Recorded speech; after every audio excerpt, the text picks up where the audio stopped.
Everyone, कैसे हैं आप सब? आई होप कि आप सब लोग बहुत अच्छे हैं और हम दोनों भी बहुत अच्छे हैं। आज तो स्पेशली बहुत ही अच्छे हैं क्योंकि टाइटल से पता चल ही गया है आप लोगों को। आज हम लोग करने वाले हैं हम दोनों के लव Love स्टोरी story। आप लोगों से शेयर करेंगे। So welcome back to my channel and welcome to another amazing interesting blog. सीख रहे हो तुम, गुड बात है, अच्छी बात है, करना पड़ेगा ना। हाँ, सो आप लोगों में से काफी सारे लोग ऑलरेडी जो लोग मेरे ब्लॉग देखते हैं उन लोगों को पता ही है कि हम दोनों का अरेंज मैरिज है। सो अरेंज मैरिज है, इसका मतलब ऐसा नहीं है कि अरेंज मैरिज में लव नहीं हो सकता, होता है ना, लेकिन बाद में होता है पहले नहीं होता है। नहीं, पहले जानते ही नहीं है ना। काफी सारे लोगों को पहले भी हो जाता है, हम लोगों को थोड़ा लेट हुआ है लव। तो चलिए वही स्टोरी आज आप लोगों से शेयर करते हैं। So let's start. कहाँ से स्टार्ट करना है बताओ? एकदम स्टार्टिंग से स्टार्ट करते हैं, है ना। सो उस टाइम पे Saurabh was in Bangalore that time, right? 2018 नहीं 2017। हाँ, 2017। उस टाइम पे सौरभ बैंगलोर में था, अमेज़न में जॉब करते थे मोस्ट प्रोबेबली, राइट? और शादी के लिए घर पे बातचीत चल रहा था, जो कि होता है। बेटे का नौकरी मिल गया है, तो मतलब सैलरी एक प्रेजेंटेबल मिल रही है, मतलब शादी करा दो, है ना। तो लड़की लोगों का भी ऐसा ही है। मेरा भी आफ्टर ग्रेजुएशन उस टाइम पे मैं कलकत्ता में मेरा फर्दर स्टडी जो है वो मैं कर रही थी, तो मेरे घर से भी एक चल रहा था शादी के लिए, मतलब लड़का वड़का देखना इधर उधर, जो कि मैं बिल्कुल इस चीज के अगेंस्ट थी कि मुझे अभी शादी नहीं करना है। Like I was not prepared that time. So उसके बाद फिर घर वालों ने, सौरभ के घर वाले ने और हमारे घर वाले ने, दोनों के घर वाले ने ही मैट्रिमोनी में अकाउंट खोल के एडवर्टाइजमेंट डाल दिया है। मतलब उसका प्रोफाइल, मेरा प्रोफाइल, जो सब कुछ है सब कुछ डाल दिया है। लेकिन वही होता है ना, घर वालों के पास इतना, वो लोग तो इतना समझते नहीं है, तो क्रेडेंशियल्स जो सब कुछ है, प्रोफाइल हैंडलिंग, वो हम दोनों ही करते थे। मतलब इसका भी ये करता था, मेरा भी मैं ही करती थी। फिर वही हुआ, काफी सारे लड़के से वहाँ पे होता है ना इंट्रोडक्शन, थोड़ा सा बातचीत, वही चैट। मेरा भी हुआ। हाँ, वही मैं बोल रही थी ना, सौरभ का भी हुआ। तो फिर इतना किसी को पसंद नहीं आया, तो अचानक से वो होता है ना कि क्लिक जहाँ पे होने को होता है वहाँ पे होता है, जहाँ पे बेसिकली होना है वहीं पे होगा। हाँ, फिर एक दिन मैंने देखा कि सौरभ के प्रोफाइल से मेरे पास एक मैसेज आया है कि hi hello how are you doing and all. बहुत इंग्लिश झाड़ता था उस टाइम पे, अभी भी झाड़ता है। तो फिर मैंने उसका रिप्लाई दिया। उसके बाद एक तो बातचीत हुई कि कहाँ पे रहते हो, क्या पढ़ाई चल रहा है, ये सब कुछ। तो फिर उसने मुझे मेरा नंबर मांगा, है ना। हाँ, नंबर मांगा और मैंने डायरेक्टली मेरी मम्मी का नंबर दे दिया कि एम्बैरेसिंग कॉल करके अगर जिससे बात करना है उसके पेरेंट्स से अगर बात करना पड़े तो जस्ट थिंक अबाउट इट। हाँ, तो फिर मैंने मम्मी का नंबर दे दिया और इसने मम्मी को कॉल कर दिया, मैं समझ के। फिर मम्मी बोली कि नहीं मैं तो रिया की मम्मी हूँ। फिर इसने मुझे उस टाइम पे उसके पास तो मेरा नंबर नहीं था ना, तो फिर उसने मुझे दोबारा चैट पे लिखा कि तुमने अपना पेरेंट्स का नंबर मुझे दे दिया है, तुम्हारा नंबर दो। फिर मैंने उसको रिप्लाई किया कि देखो मुझे इन सारी चीज़ों में इतना इंटरेस्ट नहीं है, तो शादी का जो टोटल मामला है ये मेरे घर वालों की तरफ से ही है, तो तुम डायरेक्ट मेरे घर वालों से ही बात कर लो, यही तुम्हारे लिए बेटर है। फिर इसने क्या किया, इसके मम्मी को मेरा मम्मी का नंबर दे दिया। फिर इसके मम्मी ने मेरा मम्मी में बात चल रहा था। मम्मी खेल रहे थे। हाँ, हम लोग नहीं खेल रहे थे, मम्मी खेल रहे थे। एग्जैक्टली। फिर सौरभ के मम्मी का, मेरा मम्मी का, दोनों के बीच में बातचीत हुआ। मम्मी ने फिर मुझे कॉल करके बोला कि ऐसा ऐसा सिचुएशन है, उसके घर वाले से कॉल आया था, अच्छा लगा बातचीत करके, तो तुम एक बार लड़के का प्रोफाइल मुझे अच्छे से समझा के बता दो कि प्राइवेट जॉब है, सो क्या जॉब करते हैं क्या नहीं, क्योंकि हमारे घर वाले बेसिकली गवर्नमेंट जॉब की तरफ ही देख रहे थे कि दूल्हा गवर्नमेंट जॉब वाला होना चाहिए। फिर मैंने सौरभ के जॉब के बारे में सारा सब कुछ उसी से मैंने जान के मेरे मम्मी को, पापा को सब कुछ अच्छे से समझाया। फिर पापा मम्मी में मतलब दोनों मिलकर बातचीत हुआ, फिर इनके घर वाले से सब कुछ प्रॉपर बातचीत हुआ। उसके बाद ये लोग शायद हम लोग के घर पे आने ही वाले थे, है ना। उस टाइम पे मतलब ऑलमोस्ट सब कुछ ठीक ही चल रहा था। हम दोनों के बीच नंबर एक्सचेंज भी हो गया था ना, व्हाट्सएप में कभी कभार हम लोग चैट कर लेते थे जस्ट नॉर्मली ऐसे ही। तो उस टाइम पे कभी हम लोग मिले नहीं थे, लगभग 3-4 महीना ऐसे ही चैट में हम लोग बात किए व्हाट्सएप पे। उसके बाद जैसे ही वो लोग हम लोग को देखने आने वाले थे, उस टाइम पे फिर मेरे दादी माँ का तबीयत बहुत ज़्यादा ख़राब हो गया था। उनको कुछ हार्ट का प्रॉब्लम हो गया था, तो हार्ट सर्जरी एंड ऑल ये सब कुछ था। उस टाइम पे घर वाले बहुत ज़्यादा मतलब डिस्ट्रैक्ट हो गए थे और दादी माँ को लेके सब लोग बहुत बिजी हो गए थे। तो फिर मेरे मम्मी ने इन लोगों के साथ कांटेक्ट किया और तुम्हारी मम्मी को बोला था कि अभी हम लोग ये जो रिश्ता है ये थोड़ा सा पोस्टपोन कर देते हैं, क्योंकि ऐसा ऐसा है, घर पे सासू माँ का तबीयत थोड़ा सा खराब है, उनका सर्जरी है, हार्ट का ऑपरेशन है। तो एक बार सारी चीज़ें स्टेबल होने के बाद फिर हम लोग दोबारा आप लोगों से कांटेक्ट करेंगे। अगर आपका बेटा तब तक भी अवेलेबल होगा तो फिर रिश्ता आगे हम लोग बढ़ाएंगे। तो डेफिनेटली उसके बाद फिर मैंने भी देखा कि चलो ठीक है, मैं भी अभी थोड़ा सा डिटैच हो जाती हूँ। तो ऑलमोस्ट 6-7 महीने के लिए हम लोग डिटैच थे, है ना। मुझे कुछ भी पता नहीं था इसके बारे में, इवन मैंने इसका नंबर भी शायद डिलीट कर दिया था, ऐसा एक सिचुएशन था। तो 6 महीने पूरा कुछ भी कांटेक्ट नहीं है, इसका शादी हो गया है कि नहीं मुझे नहीं पता, उसको भी नहीं पता कि मेरा हालचाल क्या है। इन बिटवीन मैं अपने लिए एज यूजुअल घर वाले देख रहे थे, और भी रिश्ते देख रहे थे, लेकिन मेरे घर वाले ना और कोई रिश्ता नहीं देखा था उसके बीच में, ठीक है। तो वही देख रहे थे। तो इन बिटवीन फिर आफ्टर 7 मंथ्स फिर से तुम्हारा कॉल आया। हाँ, क्योंकि उस टाइम पे मेरी दादी माँ का हेल्थ थोड़ा सा ठीक हो गया था, तो फाइनली दोबारा मेरे घर वाले ने अभी वो बातचीत चालू कर दिया कि नहीं दोबारा लड़का देखना है। तो फिर मेरे मम्मी के दिमाग में लेकिन इसका प्रोफाइल था, क्योंकि सौरभ को मम्मी को बहुत पसंद आ गया था। फिर मम्मी ने मुझे बोला कि देखो दोबारा अगर जब हम लोग लड़का देखना स्टार्ट ही कर रहे हैं तो क्यों ना उन्हीं फैमिली से दोबारा एक बार कांटेक्ट कर लेते, क्योंकि उन लोगों को हमने रोक के रखा था ना। तो इसीलिए मम्मी ने मुझे बोला कि तुम एक बार देखो, उनसे कांटेक्ट करने की कोशिश करो। मेरे पास तो नंबर नहीं है, और उस टाइम मेरे पास भी नंबर नहीं था। फिर मैंने व्हाट्सएप में बहुत नीचे के वो सारे चैट में जाके मैंने चेक किया, फिर भाई साहब का नंबर मुझे मिल गया। नहीं, व्हाट्सएप में, हाँ व्हाट्सएप में। मैट्रिमोनी का तो उस टाइम पे सब्सक्रिप्शन एक्सपायर हो गया था ना, फिर मैंने और सब्सक्रिप्शन लिया भी नहीं था। तो व्हाट्सएप चैट में बहुत नीचे जाके फिर सौरभ का नंबर दोबारा मिल गया था।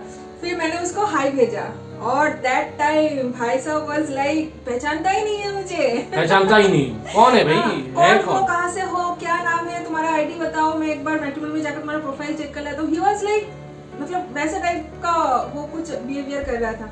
मैं सोच रही हूँ कि सच में भूल गया क्या बंदा, इतना बातचीत हुआ उससे। एटीट्यूड और ईगो एकदम भरा हुआ है इसके अंदर। मैं एटीट्यूड दिखाता कहाँ हूँ। फिर मैंने जाके उसको सब कुछ जब बताया, तब जाके प्रीवियस चैट, पुराना चैट सब कुछ पढ़ के उसको याद आया था, हाँ एक जमाने में बात हुई थी इस लड़की से, है ना। फिर उसने मुझे दोबारा कॉल वॉल किया, फिर पूछा कि क्या हालचाल है। तो मैंने सब कुछ उसको बताया। तो मैंने उसको पूछा कि तुम्हारा शादी हो गया है क्या। तो बोला कि नहीं, तुम्हारा। तो मैंने बोला नहीं मेरा भी नहीं हुआ है। बोले कि ठीक है चलो कर लेते हैं फिर शादी। नहीं चलो घर वाले को दोबारा बात करा देते हैं। फिर उसकी मम्मी दोबारा मेरी मम्मी को कॉल किया, फिर फैमिली में बातचीत हुई, और फिर शायद 2018 में तुम ये आ गए थे ना। नहीं 2017 के लास्ट में ही तुम कोलकाता आ गए थे। उसको उस टाइम पे कोलकाता में नया जॉब लग गया था, तो वो कोलकाता शिफ्ट कर गया था दिसंबर को, है ना। हाँ, तो उससे पहले हम लोग एक बार मिले थे, जब तुम्हारे घर वाले जब हमारे घर पे आए थे ना मिलने के टाइम पे, नवंबर में, दिवाली के टाइम पे।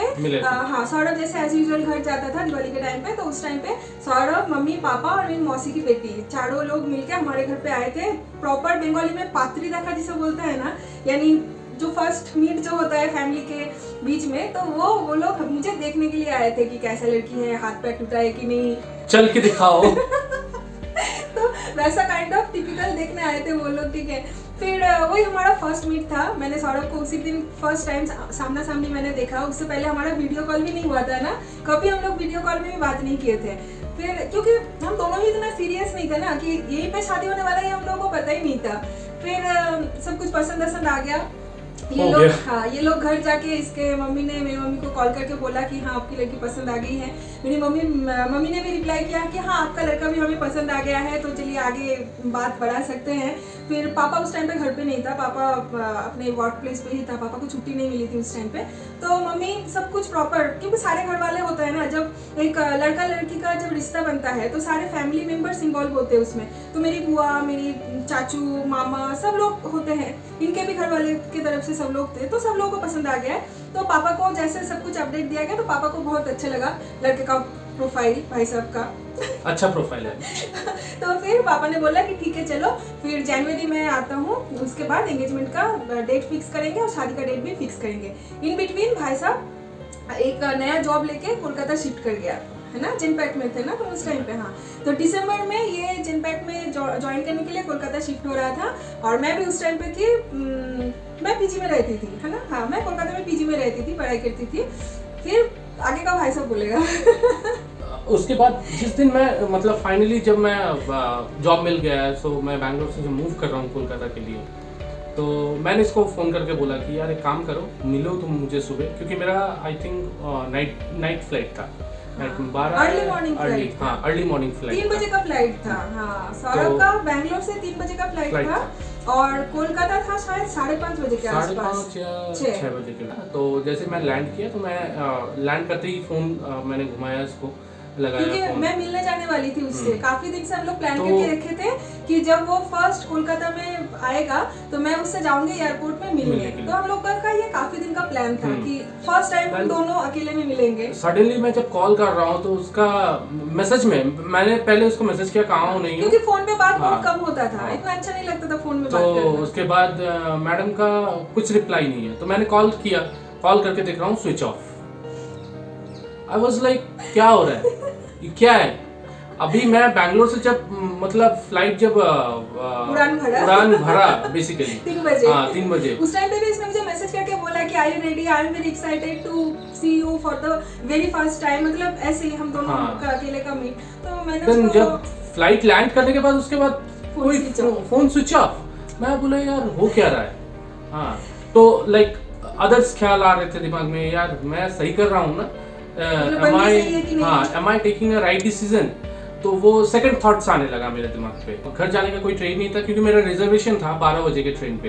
हावड़ा तो से। हाँ तो मैं बेसिकली हमारा वैसे ही प्लान था कि थोड़ा टाइम स्पेंड करके फिर मैं निकल जाऊंगा, लेकिन 6 बजे से 11:15 तक, हाँ, 11:15 तक मैं वेट किया, बैठा रहा। मतलब जाना तो मुझे था, 12 बजे का ट्रेन था, लेकिन मैं बैठा रहा चुपचाप, वेट कर रहा था मेरे लिए एयरपोर्ट पे। कॉल कर रहा हूँ, कॉल 11 बजे तक, 11:15 तक नो कॉल, मतलब कोई कॉल रिवर्ट भी नहीं आ रहा, पूरा स्विच ऑफ फोन। देन उसके बाद आई थिंक 12 बजे ट्रेन में चढ़ गया ये। चढ़ गया एज यूजुअल, घर जाना है। उसके बाद फिर मेरा कॉल आया, मैं जब फोन स्विच ऑन कर रही हूँ, मैं देख रही हूँ 140 मिस कॉल्स।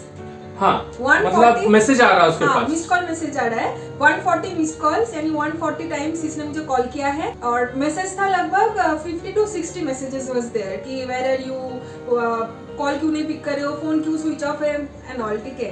तो फिर उस वही टाइम पे तो मुझे इतना बुरा लगा कि भाई साहब मैं इतना गंदा सो गई, अब मैं इसको क्या रिप्लाई दूंगी, क्योंकि मैं ना लेट राइजर हूँ, ठीक है, सच बोलूँ तो उसके बाद इसने मुझे कॉल किया। कॉल करते ही मेरा दिमाग एकदम पारा चल इतना गया। सुनाया। तो मैंने उसको बोला तुम फोन रख दो, मुझे बात करना नहीं है, सिंपल। तुम रखो, मेरा जब दिमाग थोड़ा ठंडा होगा फिर मैं बात करूंगा। और अभी लिटरली लाइफ में फर्स्ट टाइम मैंने किसी बंदे को इतना बनाया, क्योंकि गलती मेरी थी। आई रियलाइज, वो मुझे पता था, मतलब बाद में जाके पता कोई चला। भी यार इतना टाइम वेट कर रहा है यार, Obviously। एटलीस्ट ठीक है तुम नहीं आ पा रहे हो, that is a different thing, but एक इन्फॉर्म मैसेज कर देना चाहिए। हाँ मैसेज कर दो कि फिर मैं उस हिसाब से अपना प्लान करता। हाँ। सो वो चीज था। तो फिर मुझे बाद में जाके बहुत बुरा लगा कि सच में बंदे को बहुत बुरा लग गया है। फर्स्ट मीटिंग था हमारा अकेला, वो भी मैंने एकदम खिचड़ी बना दिया उसका, मतलब गोबर करके छोड़ दिया था मैंने पूरा हमारे रिलेशनशिप का, ठीक है। फिर मुझे बाद में रियलाइज हुआ कि नहीं, सॉरी तो बोलना बनता ही है और उसको मनाना भी बनता है जब तक वो अच्छे से मान ना जाए।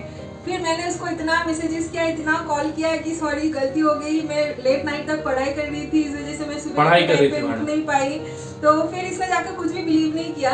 तो शायद 2-3 दिन बाद जाकर थोड़ा गुस्सा ठंडा हुआ है ना। 2-3 दिन बाद हाँ। फिर गुस्सा ठंडा और हुआ, 2-3 फिर दिन से नॉर्मल। मैं लगातार मना रही हूँ, ठीक है। तो उसके बाद फिर नॉर्मली बातचीत हाँ, हुआ, फिर normally बातचीत हुआ। and then उसके बाद घर हो जाना, वाले- घर वाले हाँ, मिले बातचीत और हुआ, उसके घर बाद वाले- हमारा पापा आए, फिर engagement जनवरी 26 को हमारा एंगेजमेंट हुआ था। हाँ, ठीक हाँ, याद है। रिपब्लिक डे के दिन, देखो मेमोरेबल हाँ, गणतंत्र दिवस। हाँ। और शादी का डेट फाइनल हुआ कि 11 मई को हमारा शादी होने वाला है 2018। फिर उसके बाद से सब कुछ ऑलरेडी As usual चला, ऑलमोस्ट सब फिर कुछ सही था। तो शादी हो गई। उस टाइम पे तो वो कोलकाता में रहता था, मैं भी पीजी में रहती थी, तो हम दोनों का ओ PG हाँ, बहुत और एक ज्यादा- और एक बहुत इंसिडेंट। बहुत ज्यादा डिस्टेंस में नहीं था। हाँ। मैं रहती थी दमदम में और ये रहता था चिनार पार्क में, ठीक है। तो लगभग थोड़ा सा ही, मतलब आधा घंटा मैक्सिमम डिस्टेंस है, तो हम दोनों मिल सकते थे आराम से। लेकिन इतना सामने रहते हुए भी हम लोग मिलते नहीं थे क्योंकि मुझे टाइम नहीं मिलता था, सैटरडे संडे मैडम को टाइम नहीं मिलता था। हाँ, ये तो पूरा हफ्ता बिजी रहता था, उसका नाइट शिफ्ट होता था ना, तो Exactly. शाम के टाइम पे ऑफिस चला जाता था, फिर सुबह वापस आता था और पूरा दिन भाई साहब सोता था। और मेरा भी वीकडेज में मैं कॉलेज जाती थी, इधर उधर पढ़ाई वढ़ाई करती थी, और वीकेंड में मुझे मेरे दोस्त के साथ बिताना ज्यादा अच्छा लगता था। ऑनेस्टली स्पीकिंग, मेरा बिल्कुल भी मन नहीं होता था कि वीकेंड में मैं जाके इससे मिलूं या तो फिर कुछ नहीं, लेकिन मिलते थे, ऐसा नहीं है कि एक बार भी नहीं मिलते थे। सो मैं बताती हूँ हम लोग कहाँ पे मिलते थे। हम लोग कहाँ? मिलते थे CC2। हाँ। सिटी सेंटर 2 चिनार पार्क राजारहाट में है ना, हमारा मिलने का जगह वही था। हम लोग हमेशा वहीं पे मिलते थे क्योंकि वो हम दोनों के लिए ही इजी था, Easy मतलब बीच में आता था ना वो, तो हम दोनों के लिए वो इजी था। मैडम लेके जाती थी एकदम घुमाने, मुझे पता नहीं था हाँ, इसको कोलकाता के बारे में इतना उतना नहीं पता था। हाँ, और मैं लेकिन ऑलरेडी उस टाइम पे 2 साल से रह रही थी, तो इसलिए मुझे थोड़ा बहुत पता था कि कहाँ पे मिलेंगे। उसने तो मुझे लेके गया, तुमने लेके गया, तुम लेके मैं तो बस उसको बोल दी, फर्स्ट टाइम मैंने उसको बोला था कि CC2 में मिलते हैं, कॉफी वॉफी पियेंगे। तो फिर हाँ CC2 में मिले, और हमारा ना ऐसा था कि हम लोग CC2 में मिलते थे, वहाँ पे रूफ टॉप है ना, वहाँ पे बैठ के बातें करते थे, थोड़ा सा कॉफी मोमो छोटे मोटे चीजें हम लोग खाते थे। फिर लौटते टाइम चिनार पार्क के एकदम बीच में आर्सलन या अमीनिया में जाते थे, अमीनिया में ना, अमीनिया में हम लोग जाते थे। फिर रात के टाइम पे वहीं पे डिनर करते थे। डिनर भी हमारा फिक्स था, chicken biryani and tandoori chicken और साथ में रायता एंड ऑल, ये सब कुछ और कोल्ड ड्रिंक्स, ठीक है, हमारा फिक्स डिनर था। तो वहीं पे डिनर विनर करके फिर भाई साहब मुझे कैब से छोड़ने आता था, मेरा पीजी, मुझे पीजी में छोड़ के फिर ये जाता था दोबारा कैब बुक करके अपने पीजी। तो ऐसे ही 4-5 बार हमने मैक्सिमम मीट किया है ना शादी से पहले। लास्ट टाइम मुझे याद है, हाँ शादी से पहले लास्ट मीटिंग था वो। तो मैंने इसको बोला कि काम करते हैं, आज तुम खिलाओ मुझे, इतना दिन मैं बिल पे कर रहा था, आज तुम बिल पे करो। तो उसने बोला कि हाँ चलो ठीक है, बिल पे करता हूँ मैं। तो मैं गया, हाँ ऑलरेडी मेरे पास था पैसा, ऐसा मैं लेके ही जाता हूँ। मतलब भाई साहब सिर्फ टेस्ट करने के लिए कैसी है, मतलब हाँ। खर्चा करने वाली है या खर्चा कराने वाली है। तो मैं गया, तो एज यूजुअल ऑर्डर किया, ऑर्डर करने के बाद बिल आया, ऑलमोस्ट 2000 समथिंग का बिल हुआ था। तो मैंने उसको बोला चलो यार पे करो। हाँ, तो उसने बोला कि मैं क्यों पे करूं, मेरे पास तो पैसा ही नहीं है। मेरे पास तो पैसा ही नहीं है। मैं बोला ये क्या है? मैंने तुम्हें दोपहर में बताया कि आज का बिल तुम पे करोगी। मैंने उस टाइम पे हाँ भी किया था। हाँ तुमने हाँ भी किया था, मैं तो लाया नहीं कार्ड। हाँ तो तुम पे करो, कहाँ से, नहीं तो बर्तन मांजते हैं चलो। अब सोचिए आप लोग कि उस टाइम पे मैं स्टूडेंट थी, ठीक है, और कोई बंदा अगर बोलेगा, वो भी शादी का और बस 1-1.5 महीना बाकी है, कोई बंदा बोल रहा है अपने बंदी को कि आज का रेस्टोरेंट का बिल तुम पे करोगे, वो भी बंदी जॉब नहीं करती है, स्टूडेंट है। So is it justified? It is justified. तो फिर ऐसे जो मैंने बिल पे नहीं किया, मैंने सरेंडर कर दिया कि भैया उसके बाद मेरे पास पैसा था, मैं एक्चुअली बिल उसको पे करने के लिए देता नहीं, लेकिन हाँ। मैं टेस्ट कर रहा था कि बंदी कैसी है। हाँ। तो उसके बाद बिल पे करके फिर हम लोग आए। और आज भी सुनाता है ये बात, आज भी मैं सुनाता हूँ। तो फिर वो तो हो गया, मैं पीजी में आ गई। रात को मुझे मैसेज करके बोल रहा है कि ये तुमने सही नहीं किया, तुमको बिल पे करना चाहिए था। मैं सोचूं कि कैसा बंदा है भाई, एंगेजमेंट वगैरह हो गया, अभी तोड़ सकते हैं क्या, is there any other option कि मतलब मम्मी को जाके बोलूं कि मम्मी मुझे बिल पे करने के लिए बोल रहा था। तो चलो जोक्स अपार्ट, वो भाई साहब ने मजाक किया था मेरे साथ, ठीक है। नहीं वो एक्चुअली मैं टेस्ट करने के लिए ही किया। हाँ। कि देखता हूँ क्या करती है ये। ऑनेस्टली स्पीकिंग मैंने बिल नहीं पे किया था। आज मैं करती हूँ, अभी मैं करती हूँ, लेकिन तो उस मेरे टाइम पे हाँ वो तो मेरी पॉकेट से जाता है ना। हमारा पॉकेट हो या फिर मेरा खुद का इनकम हो, कुछ भी हो, लेकिन आजकल तो मैं करती हूँ ना। तो उसके बाद चलो सब कुछ ठीक ठाक हो गया, और उसके बाद फिर मैं पीजी छोड़ के घर चली गई शादी वादी के सब कुछ चक्कर में। तो फिर मई में हमारा शादी हो गया। ऐसा नहीं है कि हम लोग बहुत बार मिले हैं, ऐसा कुछ नहीं है, बहुत ही कम हम लोग मिले हैं। तो हमारा जो मेन, हम एक दूसरे को जो पहचानना, वो सब कुछ हमारा हुआ है शादी के बाद, है ना, बेसिकली। हाँ शादी के बाद, क्योंकि शादी के पहले ट्रस्ट में हम दोनों ही इतना ज्यादा, मतलब एक दूसरे के ऊपर इतना हम लोग क्या बोलते हैं, डिपेंड भी नहीं थे और सीरियस भी नहीं थे। इसके लिए भी चलो घर वाले शादी करा रहे हैं, फाइन, मेरे लिए भी सेम था कि चलो शादी तो करना ही है, कर लेते हैं, मतलब ऐसा एक था। इतना ज्यादा हम दोनों एक दूसरे के लिए सीरियस नहीं थे, इसलिए हमारा रिलेशनशिप जो चला था वो एकदम शादी से पहले टोटली अलग था। ना उसमें लव था, ना उसमें कुछ एफेक्शन था, ना ही उसमें कुछ बहुत ज्यादा डिस्टेंस भी था, ऐसा कुछ नहीं है। मतलब एक नॉर्मल जो हेल्थ रिलेशनशिप होती है ना, बिल्कुल वैसा काइंड ऑफ था, फ्रेंडली काइंड ऑफ। शादी के बाद फिर जाके धीरे धीरे रियलाइज हुआ कि नहीं, he is the only one जिसको मैं जिसको मैं सर्च कर रही थी, या तो फिर मैं डिजर्व करती हूँ उसके लाइफ में रहना। अरे हाँ, और एक चीज तुम वो तो बोली नहीं, फेसबुक में मैंने तुम्हें बोला था कहीं चेंज करने के लिए। कौन सा? मैंने तुम्हें बोला था कि अब मैरिड चेंज करो, सिंगल मत लिखे रहो। हाँ शादी के बाद। हाँ बीच में तो हम लोग एक बार प्रिंसेप घाट भी घूमने गए थे ना, तुम, मैं, मेरी रूममेट स्वर्णली जो है ना, स्वर्णली और मेरी एक दोस्त थी, तो दोस्त था सॉरी, वो मेरा मेल बेस्ट फ्रेंड था, ठीक है, तीर्थो। तो हम चारों मिलके गए थे प्रिंसेप घाट घूमने। फिर वहाँ पे मैंने झालमुड़ी का पैसा पे किया था, ये क्यों नहीं बोल रहे हो? पता नहीं, याद नहीं है। झालमुड़ी का, हाँ झालमुड़ी का पैसा मैंने पे किया था, मुझे याद नहीं, लिटरली मुझे वो आई डोंट नो। तो फिर ऐसा ही है कुछ।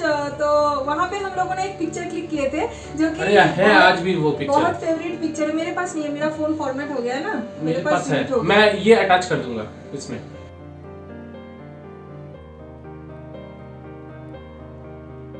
तो वो वाला पिक्चर हम दोनों का बहुत ज्यादा फेवरेट है। तो शादी के बाद भी मेरा जो फेसबुक में रिलेशनशिप स्टेटस था वो सिंगली किया हुआ था। मैं इसको बोलता था कि यार मैरिड मैरिड कर दो, क्योंकि तब भी ना बहुत सारे लड़के वाले का मतलब आता था, कॉल वॉल आता था, लड़के वाले कॉल करते थे कि शादी के लिए कि तो उसको फिर से शादी करने का नहीं बिल्कुल भी नहीं। तो फिर उसके बाद से भी हमारा रिलेशन थोड़ा बहुत स्मूथ हो गया। शादी के बाद मतलब ओरिजिनल जो रियलाइजेशन होता है ना कि व्हाट इज मैरिज एग्जैक्टली, वो हम लोगों को शादी के काफी दिन बाद एग्जैक्टली शादी के काफी दिन बाद पता चला है ना। स्टार्टिंग में हम लोग ना बिल्कुल एवी रहते थे, होता है ना चलो हो रहा है, चल रहा है, हाँ वैसा काइंड ऑफ हमारा था।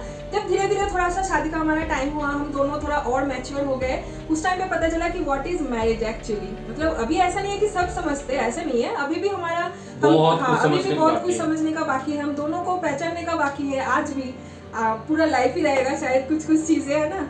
लेकिन यही था हमारा एक छोटा सा अरेंज मैरिज का लव स्टोरी। मतलब अरेंज मैरिज में भी लव होता है, ऐसा नहीं है कि सिर्फ लव मैरिज में लव होता है, ऐसा नहीं है। अरेंज मैरिज में and we are really happy. बहुत लोग बोलते हैं कि नहीं मैट्रिमोनी से होता नहीं है, मैट्रिमोनी से फेक आता है, मैट्रिमोनी के रिलेशनशिप्स चलते नहीं है, बट हमारे लिए तो I don't know really others का मैं बता नहीं सकता, लेकिन हमारा हुआ है। लेकिन होता है, ऐसा नहीं है, काफी लोगों का होता है। फेक प्रोफाइल्स आते हैं, झूठ मूठ बोल के शादी करा देते हैं, बाद में जाके घर वाले को पता चलता है कि नहीं बंदा ये जॉब ही नहीं करता, बंदे का मम्मी पापा ये नहीं है। लेकिन हमारे लिए बिल्कुल भी ऐसा नहीं था, हम दोनों का ही प्रोफाइल एकदम ऑनेस्ट था, हम दोनों एक दूसरे के लिए। सो चलो इतना सही था हमारा स्टोरी। कमेंट बॉक्स में जरूर बताना कि कैसा लगा। हाँ, और आगे का जो लव स्टोरी है, इवन लास्ट 1 साल से जो लव स्टोरी है हम दोनों का, वो कैसा लग रहा है? हाँ, वो तो डेली व्लॉग में आप लोग देख ही रहे हो, उसका तो आप लोगों को पता ही है। जो आप लोगों ने नहीं देखा है वो वाला आज हम दोनों ने शेयर कर दिया है। और कुछ बोलना है क्या? नहीं बस हो गया, बहुत हो गया। याद नहीं आ रहा है, अगर कुछ याद आएगा तो बाद में कभी भी ब्लॉग में इसका पार्ट 2 बना दूंगी।